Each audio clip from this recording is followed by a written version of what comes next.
Alright guys, we're on a no heat call, but the no heat call is not what I want to show you. The no, it's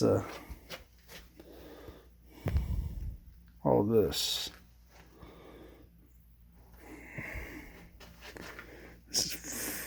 This is what you call not ideal working conditions.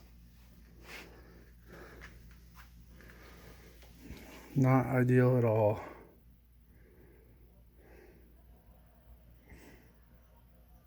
You know, I don't think the HVAC technician gets enough credit for all the stuff he's got to put up with. It's downright just not good. Not good at all.